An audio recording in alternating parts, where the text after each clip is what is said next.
భూమి కేవలం రిజిస్ట్రేషన్ ధర మీద 30% కడితే చాలట. అర్థమైందా? రిజిస్ట్రేషన్ 5 లక్షలు అనుకో, మార్కెట్లో ₹1 కోటి. రేవంత్ రెడ్డి ప్రభుత్వం ప్రపోజల్ ఏం దొరికేనా 5 లక్షలలో 30% అంటే ఎంత?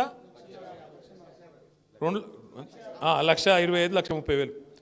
1,30,000 రూపాయలు కడితే శాశ్వతంగా ₹1 కోటి భూమి నువ్వు తీసుకో, అపార్ట్మెంట్లు కట్టుకో, ఏమైనా చేసుకో అంటుండు.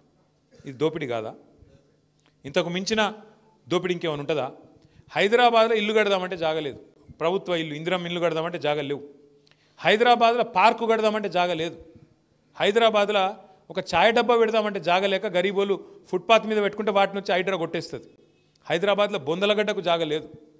హైదరాబాద్లో మోరీ కడదామంటే జాగలేదు, రోడ్డు విస్తరిద్దామంటే జాగలేదు. కానీ 9,300 ఎకరాలు ఆయన అత్త సొమ్ము అన్నట్టు, ఆయన అబ్బసొత్తు అన్నట్టు ఇలా రేవంత్ రెడ్డి ఈ 500-600 మంది బడాబాబులకు రాసి ఇచ్చేస్తున్నాడు. రాసిస్తే ఉతానే రాసిస్తాడు రేవంత్ రెడ్డి. నీకు తెలియదా? నాకు తెలియదా? ఇవాళ 10% కాదు, ఎక్కువనే ఉన్నది. 50% ట్యాక్స్ ఉన్నది, ఆర్ఆర్ ట్యాక్స్. 50% వెనుకకు నూక్కుండే. ఇది కథ. అంటే 9,300 ఎకరాలు, ఒక్కొక్క ఎకరం 50 కోట్లు. ఎంత? 4.5 లక్షల కోట్లు, 5 లక్షల కోట్ల ఆస్తి. అందులో 50% కాంగ్రెస్ వాళ్ళు దొబ్బక తినే ప్రయత్నం చేస్తాను. ఎవరి సొమ్ము ఇది? ప్రజల సొమ్ము. ప్రజల సొమ్ము, ప్రజల ఆస్తి. పారిశ్రామికవేత్తలకు ఉద్యోగాలు ఇస్తారని, పారిశ్రామికవేత్తలు రాష్ట్రానికి ఏమైనా ఆదాయం తెస్తారని ఇచ్చింది. ఇక నా ఇష్టం ఉన్నట్టు నేను అపార్ట్మెంట్లు కట్టుకుంటా, మాల్స్ కట్టుకుంటా, నీ అయ్యే సొమ్మా వాన అయ్యే సొమ్మా? అందుకే మనమేం డిమాండ్ చేస్తున్నాం? వాపస్ తీసుకో భూములు, కాదంటే బహిరంగ మార్కెట్లో వేలం పెట్టు. మీరు చూస్తున్నారు కదా పేపర్లో, ఏం రాస్తున్నారు పేపర్లో? రాయదుర్గంలో ప్రభుత్వ భూమిని వేలం పెడితే ఒక ఎకరం 177 కోట్లు. మరి 177 కోట్లకి ఇక్కడ ఎట్లుంటుంది? 2 కిలోమీటర్ల అవతల ఎకరం 3 కోట్లు ఎట్లుంటుంది? ఇది దోపిడీ కాదా? మరి ఆలోచించద్దాం మనం. సరే, రేవంత్ రెడ్డి ఇవాళ ఉంటాడు, రేపు బిక్తాడు. ఆ పైసలు, మరి ఆ ప్రభుత్వ పైసలు, ప్రజల పైసలు ఎడపోవాలి? ఒక గది ఇవాళ మన పంచాయతీ. ఇంత దోపిడీ జరుగుతుంటే కూడా మనం చర్చ పెట్టకపోతే, ఇంత దోపిడీ జరుగుతుంటే కూడా మనం మాట్లాడకపోతే చరిత్ర మనల్ని క్షమించదు. మీరు ఆలోచన చేయండి. కూకట్పల్లిలో 8,000 రూపాయల గజం దొరుకుతుందా? 8,000 రూపాయల గజం ఎవడని ఇస్తా అంటే ఇక్కడ ఉన్న వాళ్ళందరూ లైన్ పోయి కట్టుకొని కొనుక్కుంటారు కాదా? కడతాలనే లక్ష్యం ఉందట. మరి కూకట్పల్లిలో 8,000 రూపాయల గజం అమ్ముతుండే ఇలా రేవంత్ రెడ్డి. ఎవరికి? మనకు అమ్ముతలేడు, ప్రజలకు అమ్ముతలేడు. బడా బడా పారిశ్రామికవేత్తలు, ఆయన అన్నదమ్ములు, కొండలరెడ్డి, తిరుపతి రెడ్డి, కృష్ణారెడ్డి, ఇంకెవరున్నారు వాళ్ళ అన్నదమ్ములు, ఇక పేర్లు ఎందుకు తినాక కానీ, వాళ్ళందరూ కలిసి గుంపయి ఇవాళ వెనకకెళ్ళి రాయించుకొని వేరే వాళ్ళ పేర్ల మీద అగ్రిమెంట్లు పెట్టి దొంగతనం చేసి మొత్తం 9,300 ఎకరాలు దొబ్బేసే ప్రయత్నంలో ఉన్నాడు. ఆయన ముఖ్యమంత్రి పని చేస్తలేడు, రియల్ ఎస్టేట్ బ్రోకర్ పనే చేస్తాడు. ఉన్నమాట చెప్తున్నాడు. మీ దగ్గర కూడా ఏమేం చేస్తున్నాడో, 4th సిటీ, అట్లాగే పక్కన RRR, ఇటుదిప్పుడు అటుదిప్పుడు, మీకు తెలియదా? తెలుసు తెలుసు.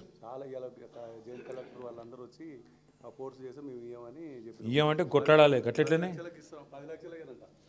ఇయ్యమంటే కుదరదు. కానీ కొట్లాడితే ఇగో అన్న సింపుల్ ముచ్చట. తెలంగాణ పైరవి చేస్తే వచ్చినదే ఈ బలగొడతాం నా కొడక అని కాంగ్రెస్ని గట్టిగా గల్లబట్టుకుంటే వచ్చి ఉతానే వస్తుంది.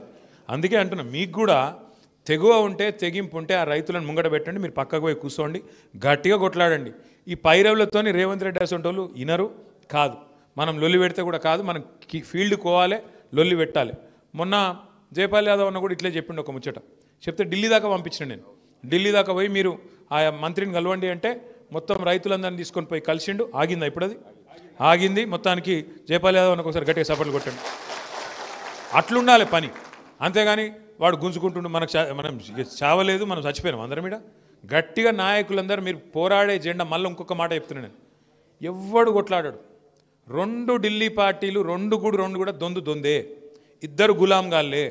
బానిసకొక బానిస అన్నట్టు ఇక్కడుండే బీజేపీడు, ఇక్కడుండే కాంగ్రెస్ వాడు, పైనుండే ఇక్కడ ఇంకో నాయకునికి బానిస. వాడు ఢిల్లీలోనికి బానిస, ఢిల్లీవాడు గుజరాతోనికి బానిస. ఏ బానిసత్వం లేని పార్టీ అంటే మళ్ళీ ఇదే ఉన్నది, ఒకటి నికార్సైన తెలంగాణ పార్టీ, గులాబీ జెండా.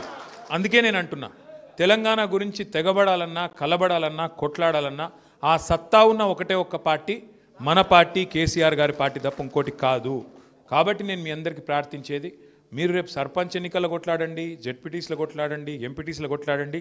కానీ అసలు యుద్ధం 2028లో ఆ రోజు ఉంటుంది.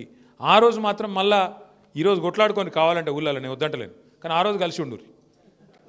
నాకు తెలిసి ఇవాళ ఎట్లుంటుంది అంటే సర్పంచ్ అనగానే ఒకటే ఊళ్ళో నలుగురు కొట్లాడతారు, అంత మనోళ్ళే ఉంటారు. మళ్ళీ ఎవరినేం అనరాదు, జయపాలన్న దగ్గరకు వస్తారు, ఆయన ఏం చెప్తాడు?